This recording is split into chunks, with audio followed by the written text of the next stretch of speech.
Okay. All right. So what we're going to continue today is off of Thursday. We were basically like the 6 steps to hope, right? Stopping the comparative trap.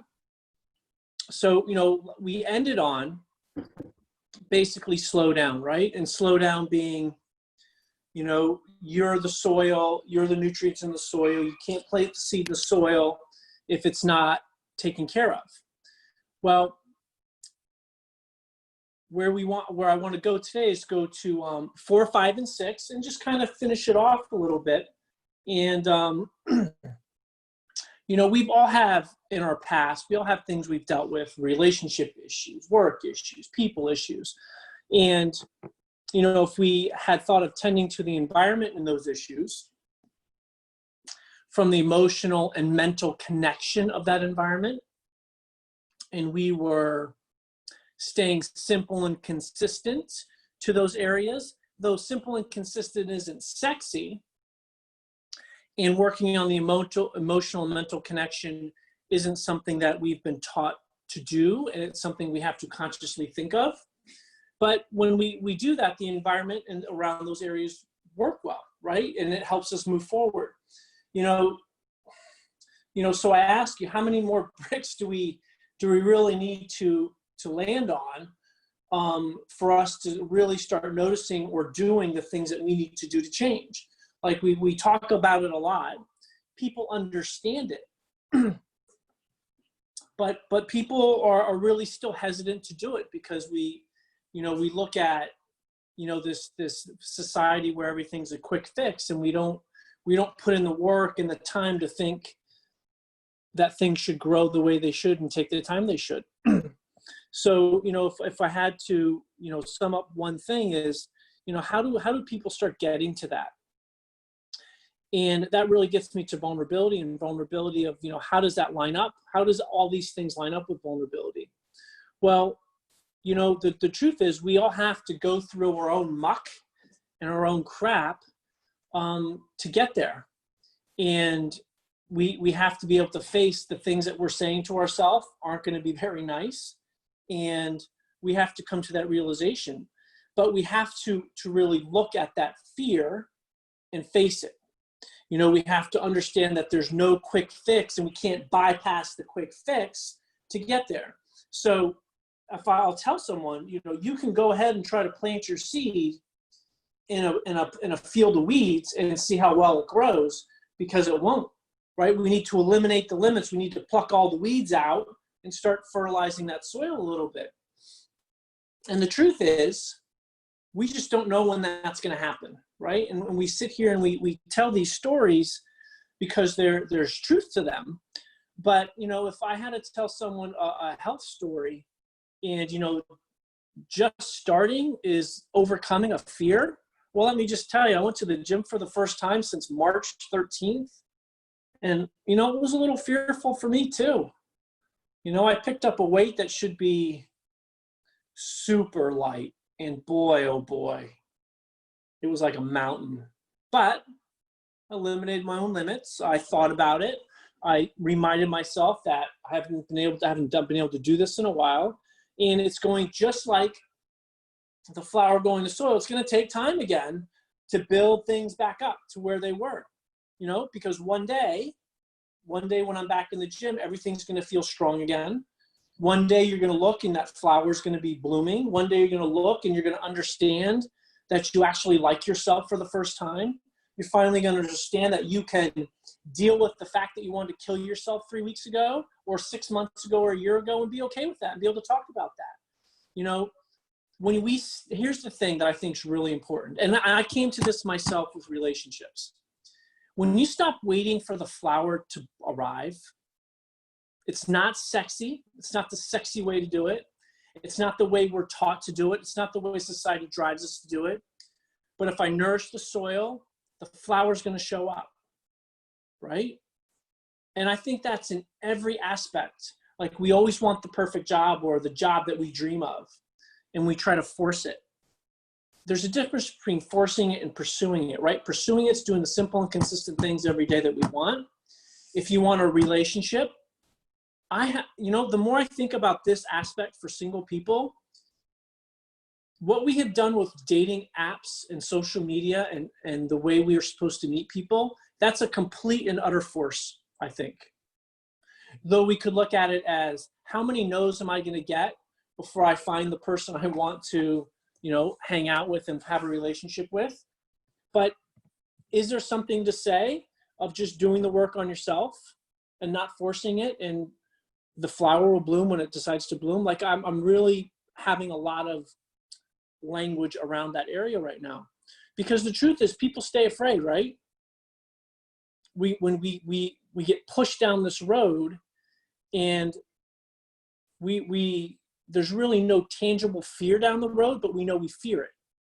And then we say, well, I'm afraid to start, I'm afraid to do it, or I'm afraid to go to the gym, I'm afraid to go out on a date, I'm afraid just to go on a dating website, I'm afraid to try and for that job that I don't know what I'm going to get. But Margaret and Henry, I ask you guys, what is there really anything we're really afraid of? Like, when we use the word afraid, is there really an answer to afraid? Or is it we're used to saying afraid, so we just say we're afraid? But if you really think about it, what am I afraid of? Is it really nothing? And we're just using the word because we just don't want to fail? Like, what do you think? Can you hear me, Margaret? I can hear you. I switched to okay. my phone though, because my computer was getting a little glitchy. So I have them both open. I need to maybe close my computer down. You're asking a question that I ask myself probably every day. Like, at the end of the day, I actually believe there's one root fear that we all fear. And it's a little bit elusive, but I think all the other fears kind of hang on top of that. So I do think it's fear. Yeah. Henry, I would love to hear what you're thinking. Because you're asking me to start to get into some of the spiritual stuff that I engage, because I do think it's a fear of rejection at its core, regardless of where that manifests, whether it's in relationships, whether it's in jobs, whether it's with your parent. I mean, a lot of it starts with your family. I mean, it's survival, right? We're worried that if we're rejected, something is we're not going to survive that experience. So it's a deep-seated, visceral fear at its core. And we've talked about emotional bypassing, where that's too painful to go there. So you jump to another level up that's a little less painful. And I think all these other fears, they're not superficial, but they are not the core fear, so to speak. So again, you're asking me, that's a conversation I would love to have with anybody with a big old glass of wine, and let's just spend a couple hours together and delve into that. But I would love to hear, Henry, what you have to say. So I'll build on that. Fear of rejection means fear of death, and being left out by the tribe means you're on your own. Mm-hmm. And evolutionary speaking, we can't bypass our structure of the mind. And the mind is always looking for survival. And I don't want to be rejected because I'm avoiding death. Exactly. That's one. And if you go higher, it's like, I'm afraid of being seen starting small, because everyone is go big, blah, blah, blah, 6 figures, lose that much. You need to do X, Y, and Z. So it's all big, grandiose things. So this is personally speaking. I was afraid of being seen starting small, earning very little, like $10. But guess what? That's a good step, because I wasn't earning anything. I like that actually a lot. Right. And right. Trying to get, the same thing with weight loss. Like, I ate vegetables with one meal, but no, we need to track macros. We need to do X, Z and stuff. Like, no. Just baby steps. Exactly. I like that. Baby steps. And I think I mentioned this on the last call, but if people didn't see the first one, I'll mention it now. And that was, one of the issues with, I come from a Christian background, and one of the issues that we've got with that is the standard for yourself is perfection, and it's like, oh my gosh, well, you look at yourself and you're like, I don't see perfection. So how do you get from here to there? And that just seems like an impossible standard. There's no, where do you go from there? So it feels hopeless right out the gate. People won't admit that. They don't acknowledge that. They're not aware of that, but that is kind of a subconscious narrative. It's like, I'll never measure up. So right out the gate, people coming from that culture. Sorry, I've got dogs barking in the background if y'all can hear. People coming out of that culture sometimes feel like they're behind the eight ball. They don't even know where to begin. And that's why I love some of the stuff we're learning with Taoism and things like that, because they teach you actually how to navigate life. Believe it or not, it is in the Bible, but they don't. It's the day in and day out. How do you actually take the steps every day to get where you want to go, versus just jumping from A to B, which when there's a chasm between A and B, or at least a perceived chasm between A and B. So and that's why we don't offer goal-oriented process. It's a process-oriented, not goal-oriented steps. So. And I'll add to this is, what are you measuring yourself to? This is the only question I ask myself now. Like, what's my measuring stick? Right. Because sometimes fear comes when we measure ourselves to other people or other expectations. Exactly. Yeah. We measure that. We always measure ourselves to that person we revere the most, right? Yep. Like whether it's our best self at some point in life, or someone we respect highly in our profession, or physically, or do you know what I mean? Like it's like we measure ourselves in that respect. And by the way, the people we see on magazines, the movie stars, they do the same thing. Like it's like we'll get into this later, and we are all the same. Like we don't even realize how the same we are, from the people that we revere to be the most beautiful, the most physically fit, to have what we perceive to have everything. If you stepped inside their body, they're saying the same things we say.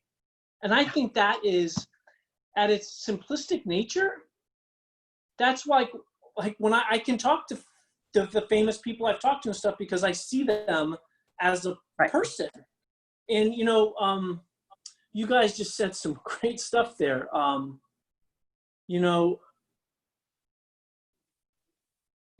That chasm between A and B, Margaret, that you talked about, like people perceive like it's like the Grand Canyon, right? How do I jump over there?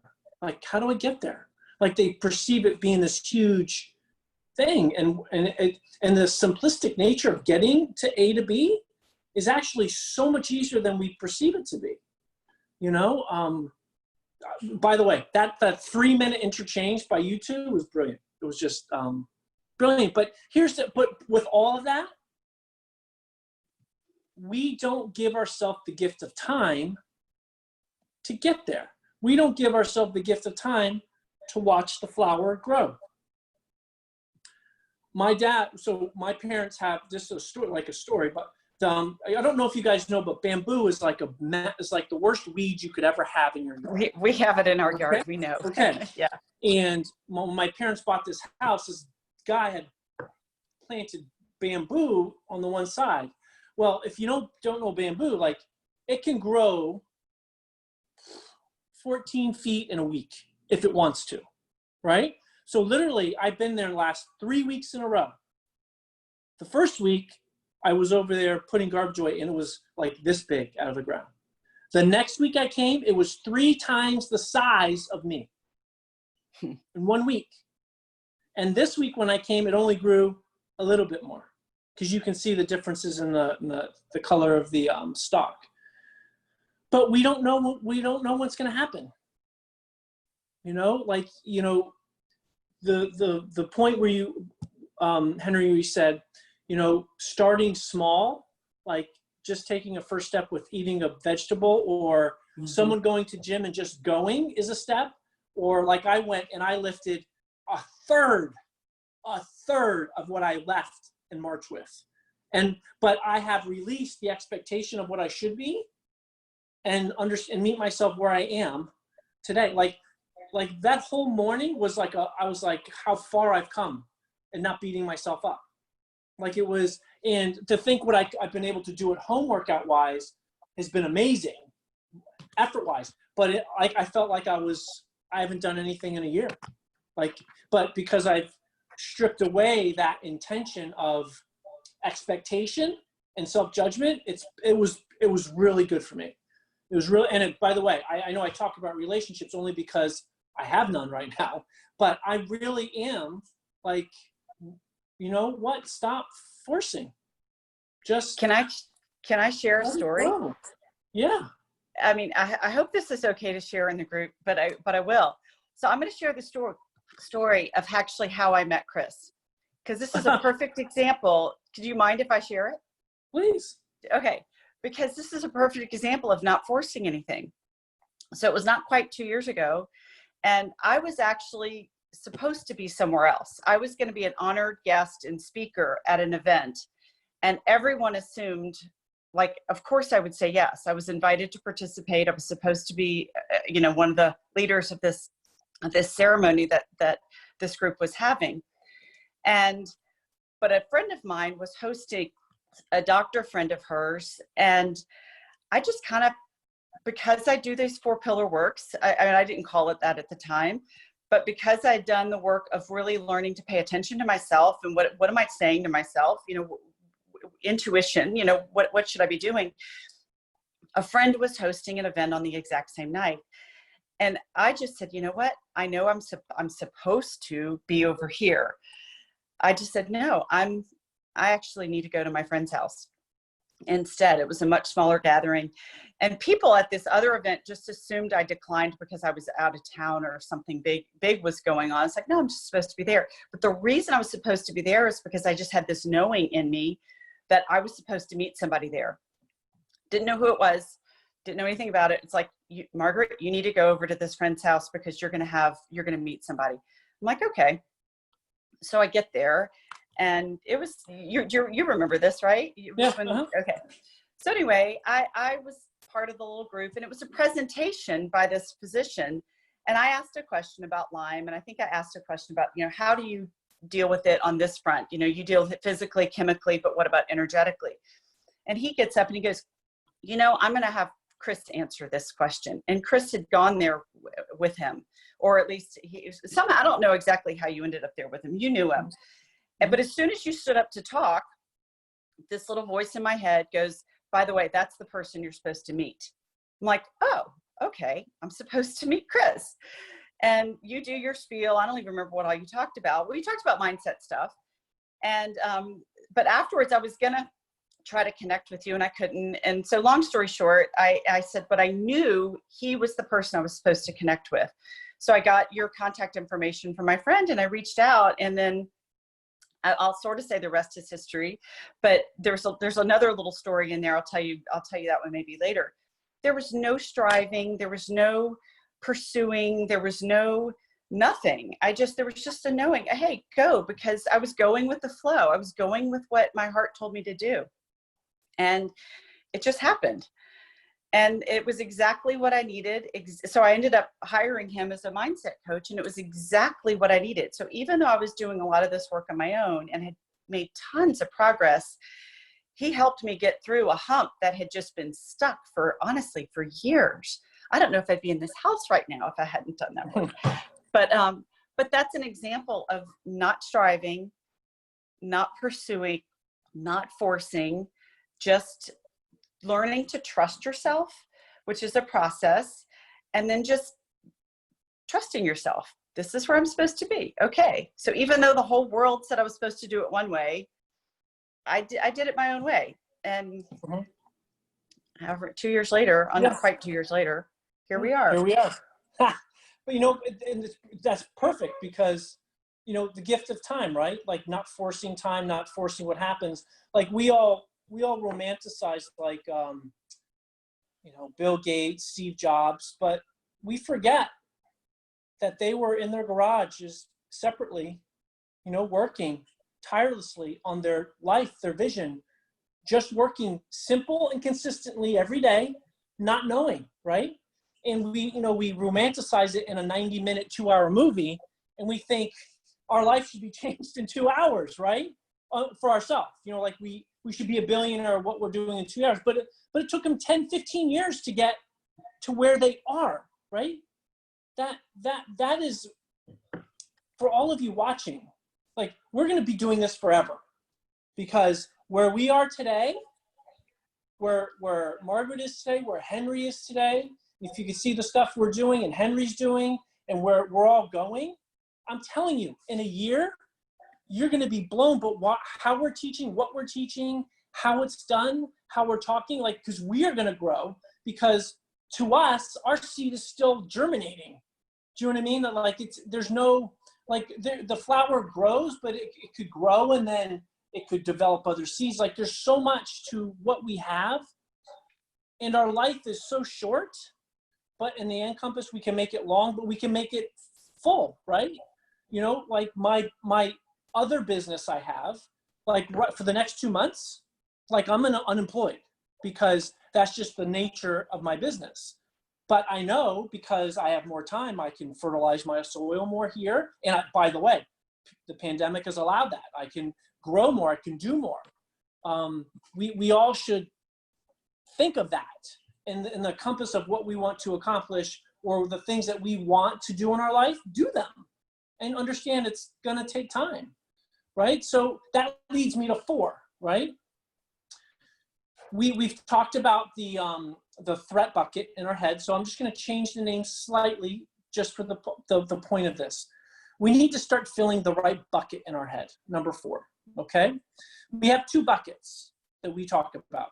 We have the threat bucket, or what I'll call the negative proof bucket, but we also have the positive proof bucket, okay? Now, I've renamed them, but we have taught you have negative neural tags and you can make positive neural tags, right? These, we have these, we've been taught society-wise that we perseverate on the negative proof bucket over and over, right? We always think we won't be this, but I can't do this, or I'm not good enough for this, or I'm not big enough, or I'm not good looking enough, or I don't deserve, right? We fill that bucket up until it overflows, and then it just comes out, right? And sometimes that come out can be drastic. Sometimes it can be subtle that leads to drastic, but when it overflows for you, you will have a way it comes out in your less than moments. But what you need to remind yourself is to have compassion for yourself in that less than moment and learn from it. And take the time to fill the positive proof bucket. Like literally overflow it. Like what we're really good at is being able to take the negative proof bucket and literally flipping it to a positive proof bucket. Like, people, because you're not used to doing it, you don't think that way. You don't see it that way.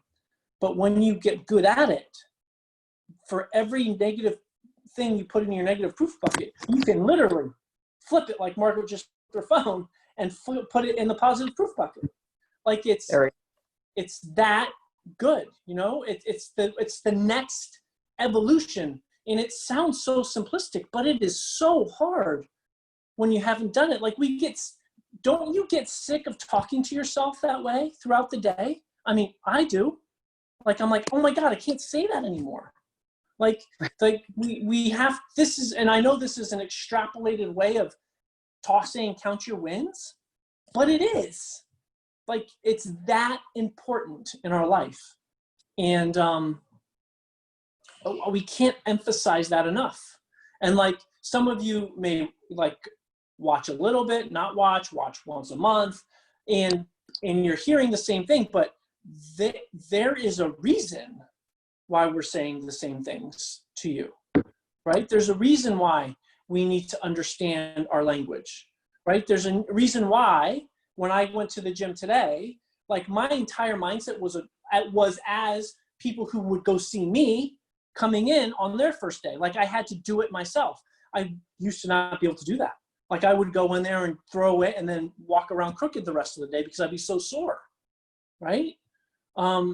We have to give ourselves the gift of time to understand that these little things we do every day, they get better and bigger as we move forward. And that gives us hope, right? That stops letting us be comparative. Just like I wasn't comparative to my old self in the gym and to those people that I enjoy watching, not for motivation, but because I relate. And I like to watch because it reminds me of my goal. I don't watch YouTube videos or those type of things to give me energetic positivity to go to the gym or do those things. I do it because it creates the creativity in me of what I'm going to be, right? So like when I say I'm going to compete in the CrossFit Games at 50, like that's a goal I'm working towards, right? So I'm giving myself the gift of time, not the gift of a year when I know that's crazy, right? I'm 6'3", I have arms, my wingspan of a 6'6" person. For me to do a handstand walk across it's going to take me a few years to be able to do that with the span of my limitations in certain things. Another one would be like you guys don't want to hear this, but like for the gift of time, like for me to do handstand push-ups, my arms are 6'6" length in wingspan. That's a long way to travel. Okay, it's not like I'm 5'8", the perfect size for handstand push-ups. And I got a long way to travel, right? So I need the gift of time to create those neural adaptations to be able to do those type of things. And it's okay to say, I'm going to do that. And you know what? If I didn't, I'm at the point where it's okay. I worked towards something. It gave me something to think of, that gave me direction. It gave me clarity, right? So I'm not lost in that aspect. Yeah. What we're doing here, no, please, Margaret, interrupt me, please. Please let Henry interrupt too. He's magic. Yeah, no, Henry's awesome. Anytime. I just want to add, and you've alluded to this, but you've added that imagination theater, like you've got a destination in mind. But back to what we said at the beginning of the call, you can't just go from A to B. Like these baby steps are there, but there is the element of belief. There is the element of faith. There is the element of like what we're trying to, at least what I'm trying to do with my baby steps, is it's like little steps in the journey of belief. Because at some point, we talked about this, I think, is seeing believing or believing seeing. Like at some point, you have to have the belief that you can do those handstand push-ups, you know, like, so even if your body can't do it now, you're like, you know what, I can do it. I can do it. Now let me work on building up the physicality, but also building up the mindset, because we've talked about the deconstructing to constructing. We've got to deconstruct those old mindsets that says you can't, or you said at 50. Well, 50 is too old. You have to deconstruct that mindset so that you can reconstruct a new one. So it's that component of belief is huge. And I tell people all the time, it's like, it's okay if you don't believe that today. Can you believe maybe something a little bit further, closer to where you are now? Okay. And then tomorrow, can you believe a little bit beyond where you were? Or can you believe that you can believe?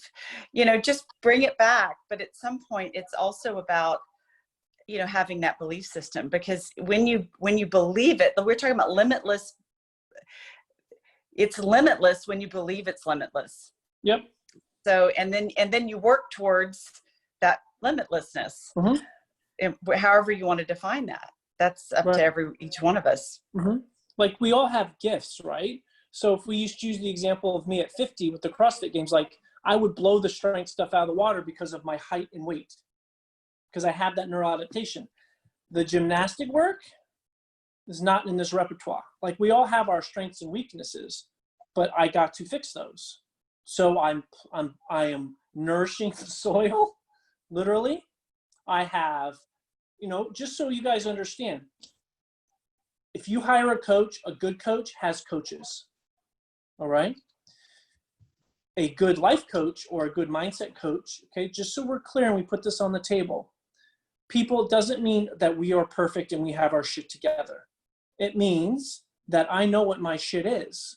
It means that I can articulate my shit to you and my faults and failures, and I can work on them and I get better at them. It doesn't mean that this vessel is perfect, okay?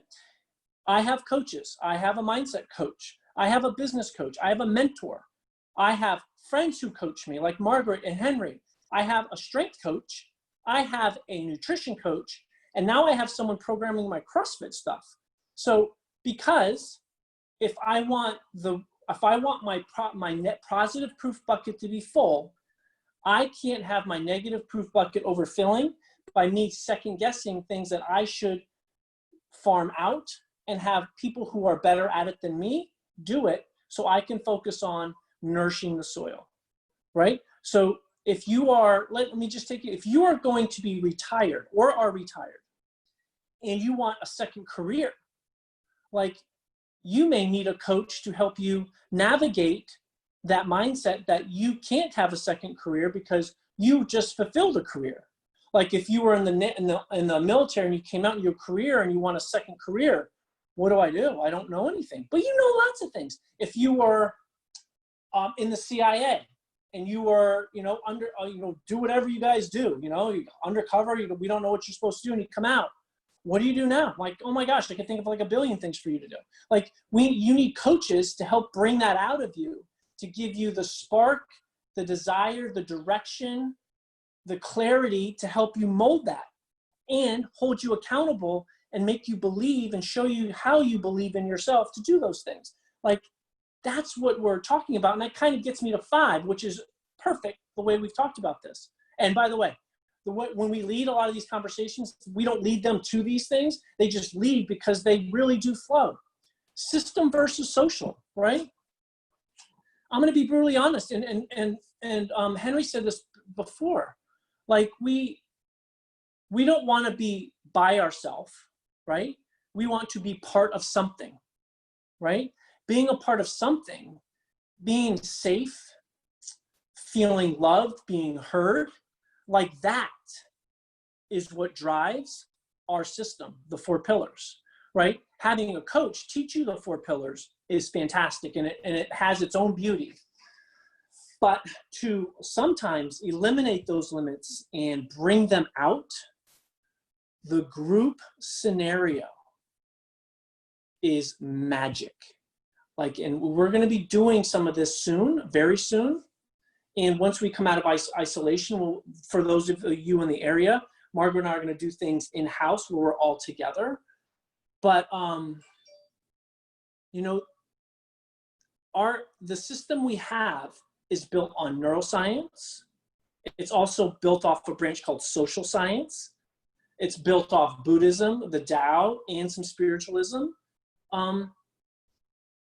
But it doesn't work for those who choose not to do the work, right? That being said, like, being a coach for years in so many ways, especially for those of you in the fitness industry or know fitness coaches, and you're not in the fitness industry, but you know coaches, I'm sure you've heard other coaches say, that guy or that girl, that gym, they don't know what they're doing. My way is the right way. My secret system is the only way, right? And that's where the fitness profession stomps on their own face nonstop, okay? Everyone is the expert and everyone else doesn't know shit, okay? Because they don't know, right?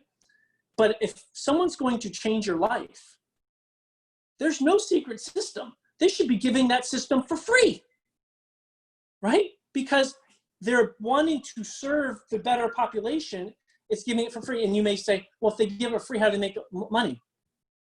Because you feel safe with them, you trust them, you like them, you know them, right? You don't buy in the secret system. You're buying the accountability and that you know that coach and you like that coach and you trust that coach, right? So for all the cynics out there who watch this or don't watch, or you talk to friends, we have just given our secret system.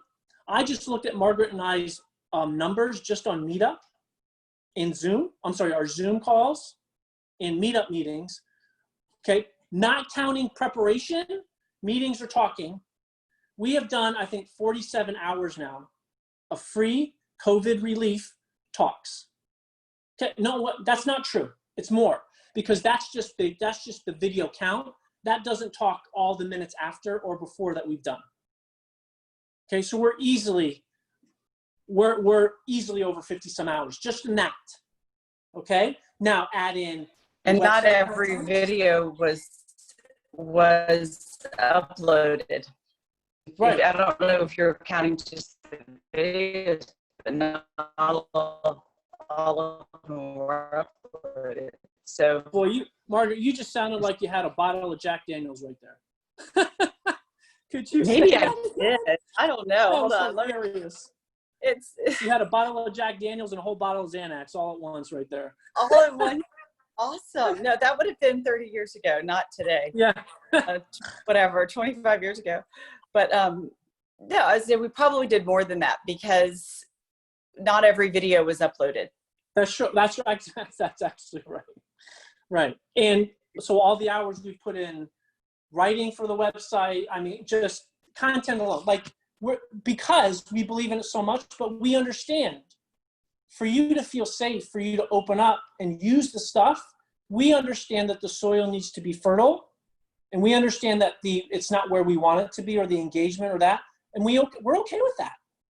Like, we're still here delivering more shit than you will get on the internet or Google, by the way. Free, all right? We give it away for free, right? But it doesn't work unless you start doing it, all right? But servant leadership, right? We believe the system is the best because we know from hundreds to thousands of people who've used it through our mentors, for our channels. It works but it really works when you start sharing and you feel safe in an environment where everyone's together, okay? The power of that lies in community when you meet together, but it is something that you don't even see. It's not the energy like a Tony Robbins rah, rah, rah. It's the energetic thing that happens when you go in and you start really seeing yourself because other people are doing it. It's not because you feel the need to share, it's because you want to share. And that is different. And by the way, when Margaret and I share all our stuff and Henry started to share, we can do that because we've been in an environment that has allowed us to feel safe in sharing. And because we feel safe in sharing, we can release that and we feel comfortable. We don't have fear. No, that's not true. We still have fear sometimes sharing, but we know from our experiences of eliminating some of our limits, you can get the strength and feel safe to start doing yours. So social matters more than a system. And if it's a secret system, it can't be so secret. If you have to pay someone, they just tell you to do it. Coaches should tell you that, right? Community matters. Like, that's why we're building this community. And that's why Margaret and I are starting to reach out to other communities and pull them into this one, because it matters. Because, sorry, it leads to number 6, but it just flows, okay? We're all the same. And we're all more the same than we are different. And we all think we're different. But people are always telling me, like when I coach them privately, I can't tell you this. I really can't tell you this. This is like the worst thing ever. I can't share this with you. And I say, you know what? I've heard it all. But here's the thing. We're all the same. We just think our shit's worse than everyone else's. I've heard it all. Okay? And by the way, those that are really close, they love to tell that story. I can't share this with you. It's like the worst. You're gonna think so bad of me for thinking this way. My God, what have I told you that I thought? Do you know what I mean? Like, I bear it all, right? And that's part of why we share our stories. Because when you hear our stories, I hope the idea is that it creates a safe space for you to realize, oh my gosh, I'm not the only one. Maybe your version of it's a little bit different, maybe different people, different seasons, different whatever, but at the foundation, it's the same. Right. So I want to share this with men. I'm going to say men right now because of the alpha male ego we have. Okay, let's put it out there. If you have managed people or own a business, small business, big, doesn't matter. You are now removed from that position And then to feed your family and survive, those very people you're managing or you owned or brought into the business, you have to now work side by side by them. Now tell me, how hard would that be for you? Even females. Okay, I say men because of the ego aspect of that. Like, I did that. And I did it because my mentor, Brian, said, Chris, that's your bound nature talking. There should be no person, place, or thing that should deter you from doing what you know is right in the moment and making it your bitch. Okay? Now, I say that not bad. He said that as an empowering statement that I could flip the switch and show people how big you can be in a moment where other people's would fall and what you can become in that bad moment. And he was fucking right. Right? Like, I don't care what they said because I knew that none of them could have done that. Right? Most people would have ran and shrunk.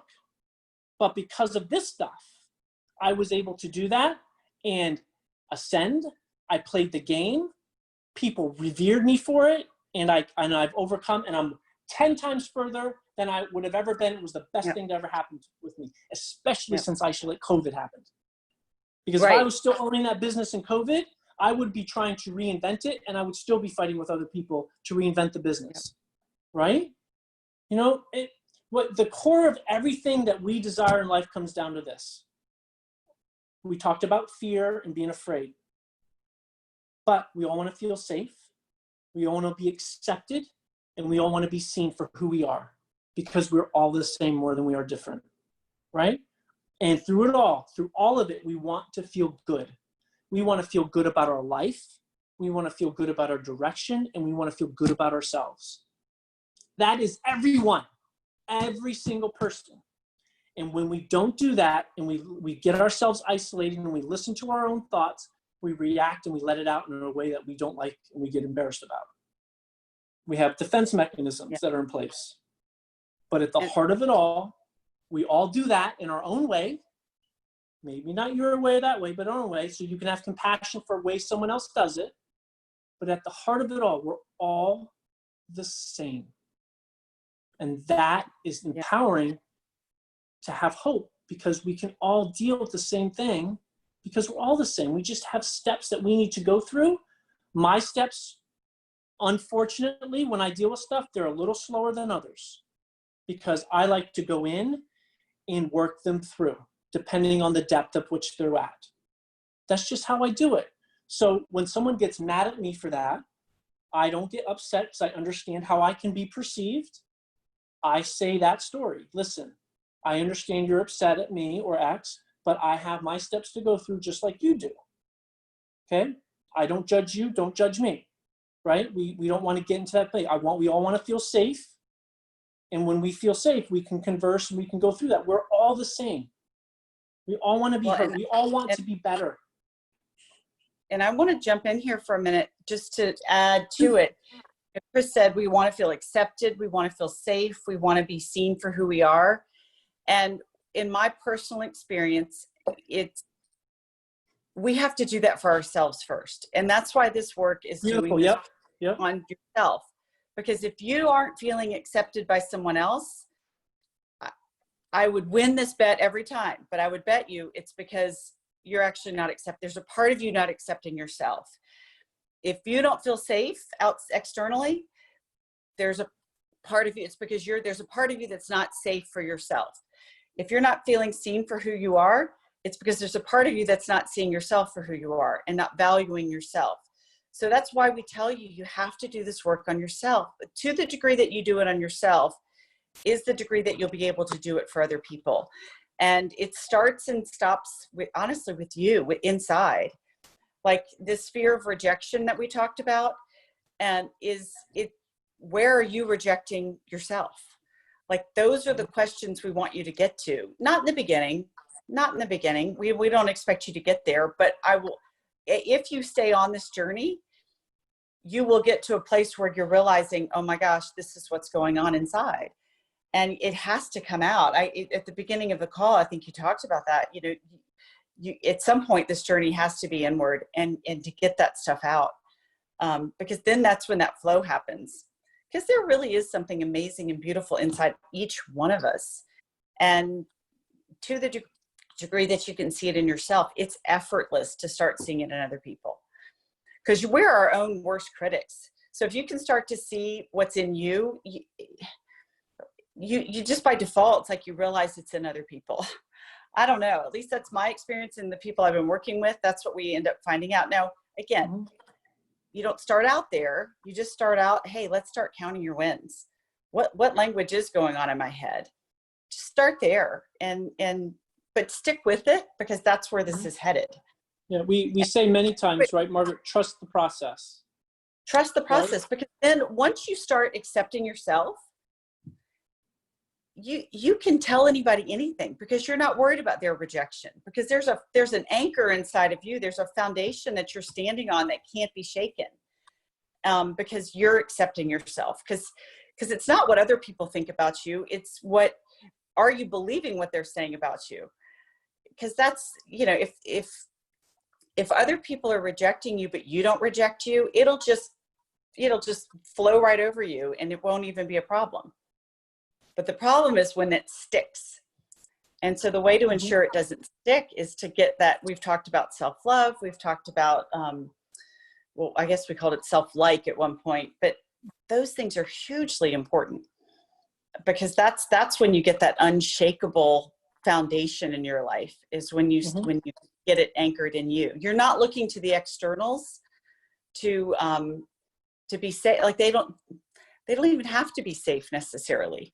The safer you are inside of yourself, you can go into a lot of situations like Chris did, go into that scenario, and he's okay, because he's anchored it inside of himself. So yeah, when you get to this point that I'm going to say, there is so much freedom in it. Okay. And I'm going to be honest. I don't think I truly sat into this, like truly sat there 2 months ago. Okay. 2 months ago. And it was liking the person I am for everything I am, and being okay if someone doesn't like it. Like the being okay if someone doesn't like it, like that was huge for me. To be able to just walk away and just be great. But here's the thing, we talk about these steps, and we give you, talk about time and the flower to grow, and we use these euphoric examples of the flowers in the soil, and you start the work, and here's the thing, you don't feel it.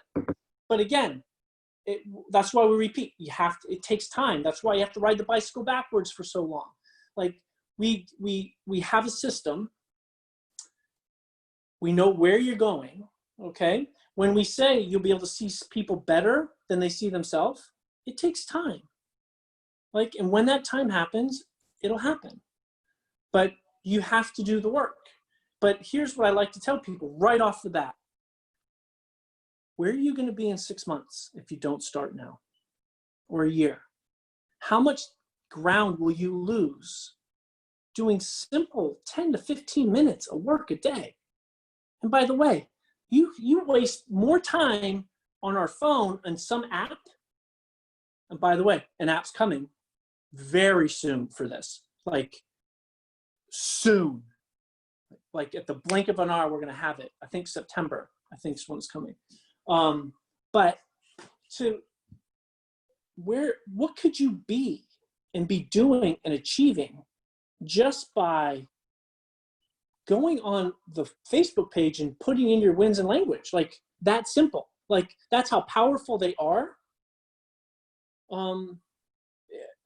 Like there's so much that we could just keep talking about and going on and say, but why we cut these at certain times, because we could talk forever on it, on different capacities. But reach out, ask questions, talk to us. In 2 weeks, we are going to give you something. I'm going to tell you what yet, but we're going to build a community a different way. And we'll hope you're all a part of it soon. Yeah, that's a teaser, I guess, sort of, kind of. Sort of. Taylor. Any other questions or comments, you two? I just want to add something. Please. You talk about trust the process. I would Mhm. add trust yourself doing the process. Wow, love it. And here's the mindset shift that I've seen lately. It's like you see it a lot on social media. It's you versus you. Yeah. Well, how about you got you? Mm-hmm. And go about that. Like, I'm not in a battle with myself, because if I'm fighting myself, Right. that's not self-love, that's self-hate. But how Right. about I got you? You got you, because I'm my Yeah. best collaborator and friend. Like, and that sometimes it means calling myself on my own bullshit. Totally. That's, and by the way, that was a perfect example of language learning right there. Verse, right? What does verse mean in our head intuitively? Like we're combating ourselves, right? Yep. Yeah, like there's this old mad comic that I loved. It was called Spy vs. Spy. The white spy versus the black spy. Of course, they probably won't have that anymore now with Black Lives Matter, but it was always him fighting his good self versus bad self, right? Mm-hmm. But we're not battling ourselves. We're learning about ourselves. That was beautiful. I love that. And you end up being your own coach, you know, because Chris said this a bunch of times, which is, you know, we shouldn't have to be doing this forever. Now there's a place for having accountability. There's a place for having someone that can cheerlead you. There's a place for that, for building a community, of supportive community around you. And I know people keep coaches on retainer for those reasons. But as far as teaching it to you, and as far as you doing the work, like, we don't want to be doing that for you forever. Like, you need to do it for you. And then what ends up happening is exactly what Henry says, which is you end up becoming your own coach. Like, you end up calling bullshit on yourself. And it does get easier and easier. Yeah, like, I know when I'm resisting myself, I can feel it. I still do it sometimes, but I'm aware of it, and I'm doing it less and less and less. And, you know, so it's a process. And it's a journey. Go ahead. I'll add to this work and mentor stuff. See it as if you're scaling Everest. So if you want to scale Everest, there are camps. You can't go to the peak like this. You can't be dropped in a helicopter. You need to stop at base camps. There are like few, and there are Sherpas there. So the Sherpas and the base camps are like the mentors. They give you all the stuff you need. They make sure you acclimate to the weather so that you don't screw yourself up going all the way to the peak. Then you go on the journey yourself to the other base camp. And there you see another mentors and another Sherpas. And then you climb up again. And this is how the coaching is. And at some point, when you go up, you need to go back down again so that you can go up more. So you always need to go back to the Sherpas, go back to base camps, learn what you need to learn, acclimate, then ascend further. That's good. And then you have us to take you down. Right. No, that's good. That was amazing. Damn. That was really good. What I love too is everybody's mountain is going to be different. Like, for some of us, we're climbing Everest. For some of us, we're climbing something else. Like this method, the system works whether you're trying to lose weight. I think I mentioned I initially started this for spiritual growth. I ended up using it for physical health, like working myself out of a mindset of being sick. So it works regardless. It works like it's learning. I said this earlier, or in a different call, you know, we're teaching you carpentry tools. What you decide to build with it is going to be up to you. You know, there's a time and a place for building a toy, and there's a time and a place for building a home, you know, or everything in between. So it's not, we don't all have to have pursuing the same goal. Like that's not necessary for this to work. It's a lifestyle, it's life skills that you can apply to any area, any aspect of your life. Woo, you guys are so good. God. See, smart people have smarter people online with them. There we go. Listen, you guys are amazing. God, you guys are so smart. I love it. You guys teach me so much, by the way. Really, love you too. See you guys Wednesday, hopefully. Wednesday at 11. 11. Thank you. Talk to you guys later. Right. Bye-bye.